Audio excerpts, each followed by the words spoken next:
Gold, trusted gold buyers. మీరు తాకట్టు పెట్టిన బంగారాన్ని విడిపించి ఈ రోజు ఉన్న మార్కెట్ ధరకు కొనబడను.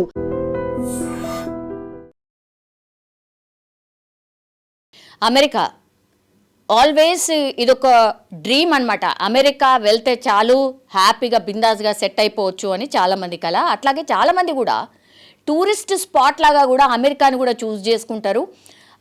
ఎవరైనా తెలిసిన వాళ్ళు తన వాళ్ళు ఎవరైనా అక్కడ ఉంటే సైట్ సీయింగ్ డిఫరెంట్ స్టేట్స్కి వెళ్ళి హ్యాపీగా ఎంజాయ్ చేస్తూ ఉంటారు. అంటే విజిటింగ్ వీసా తీసుకొని వెళ్ళి వస్తూ ఉంటారు. అందులో భాగంగానే ఈ మధ్య కాలంలో ఎప్పుడు విననటువంటివి అమెరికాకి సంబంధించి వీసాలు అప్రూవల్ కావట్లేదు. స్టూడెంట్ వీసాలే కాదు, అసలు ఏ వీసాలు కూడా అప్రూవ్ అవ్వట్లేదు, ట్రంప్ చాలా కఠినంగా వ్యవహరిస్తున్నాడు అని ఒకవైపు వింటూనే ఉన్నాం. మన వాళ్ళు ఎంత జాగ్రత్తగా ఉండాలి, ఇండియా నుంచి వెళ్ళిన వాళ్ళు ఎంత జాగ్రత్తగా ఉండాలి, ఎంత బాగా బిహేవ్ చేయాలి అనేది ఇప్పుడు ఈ వీడియో ద్వారా మనకైతే అర్థమవుతుంది. గుజరాత్కి సంబంధించిన ఒక యువతి, అక్కడ వాళ్ళ బ్రదర్ ఉంటాడట. సో వెళ్ళింది, అక్కడ వేరే స్టేట్కి వెళ్ళి సైట్ సీయింగ్ అంతా అయిపోయింది. అక్కడ ఒక స్టోర్ కనబడితే వెళ్ళి షాపింగ్ చేద్దామని స్టోర్లోకి వెళ్ళింది. అక్కడి వరకు బాగానే ఉంది. స్టోర్లో నచ్చినవన్నీ కూడా తీసేసుకుంది, బ్యాగ్లో వేసుకుంది. తర్వాత ఈ బిల్ కౌంటర్ దగ్గరకు వచ్చేసరికి మాత్రం ఆమె కొన్ని వస్తువులను దాచేసింది. అది క్లియర్ కట్గా అడుగున సీసీ కెమెరాలు ఉంటాయి. ఇది మరీ తెలవకుండా ఇంత భయంకరంగా ఎట్లుంటున్నారు నాకైతే అర్థం కాలేదు.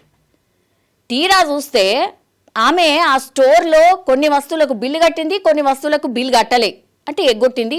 ఆల్మోస్ట్ ఇక దొంగతనం కిందనే లెక్క. ఏమైపోయింది, అది అబ్జర్వ్ చేసిండు. ఆ స్టోర్కి సంబంధించిన ఓనర్ అబ్జర్వ్ చేయడమే కాకుండా ఆమె స్టోర్లో షాపింగ్ చేసి వెళ్ళే లోపలనే ఆమెను ఆపిండు. బిల్ కౌంటర్ దగ్గరకు వచ్చిన తర్వాత ఆమె దొంగిలించిన వస్తువులది ఏమైనా బిల్ చెప్తుందా, బిల్ తీసుకుంటుందా అని ఎదురు చూసిండు ఓనర్.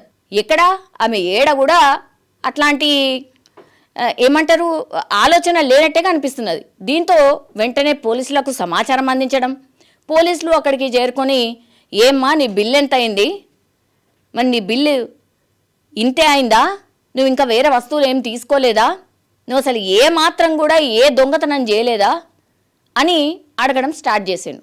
అయినా బుకాయించిందట ఆ మహిళ.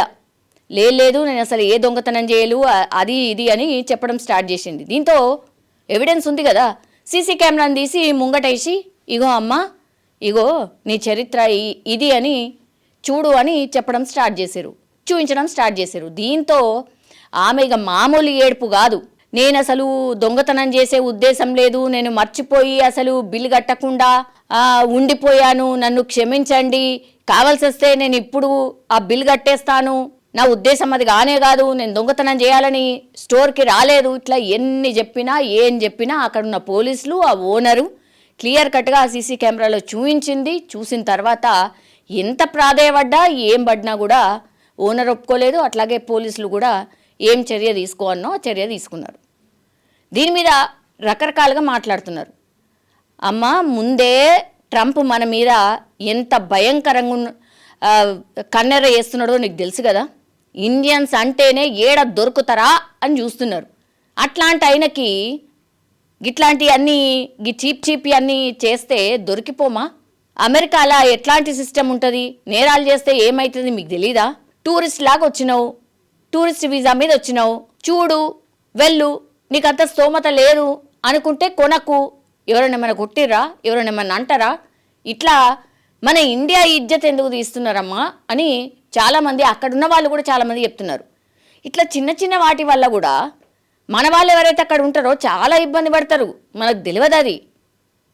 కొన్ని టైమ్స్ కొన్ని చోట్ల వాళ్ళు అక్కడున్న వాళ్ళు ఏదో ఒక సందర్భంలో అంటూ ఉంటారు ముఖం పట్టుకొనే.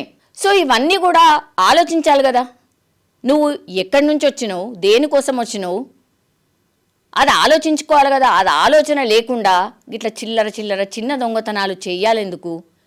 మనం పూర్తిగా మన ఇండియా ఇజ్జత్ ఎందుకు తీయాలి చెప్పండి?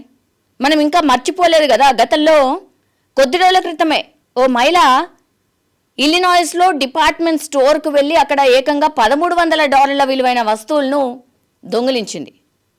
బిల్లు ఎగ్గొట్టింది, ఆ నుంచి మెల్లగా జారుకోవాలని కూడా చూసింది. చివరికి పోలీసులు వచ్చిర్రు.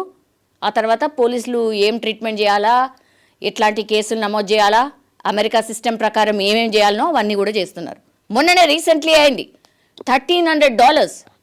అది చూసే ఉంటుంది ఈ మహిళ ఎవరైతే ఇప్పుడు గుజరాత్కి సంబంధించిన మహిళ ఉందో. అవన్నీ చూసి అక్కడ సిస్టమ్ ఏంటో తెలిసి ఇట్లాంటివి చేయడం తప్పా కాదా? ఎందుకు ఇట్లాంటి చిన్న చిన్న వాటికి కక్కుర్తి పడాలెందుకు? మన దేశం యొక్క పరువు ఎందుకు తీయాలి? ఇది చాలామంది కూడా మాట్లాడుతున్నారు. సో దయచేసి ఇట్లాంటి జోలికైతే వెళ్ళకండి. ఇట్లాంటి చిన్న చిన్న వాటి గురించి మన దేశం పరువు అయితే డెఫినెట్లీ తీయకండి. ఇది సిన్సియర్ రిక్వెస్ట్. నిజంగా ప్రస్తుతం ఉన్నటువంటి సమాజం దేనికి ప్రయారిటీ ఇస్తుంది?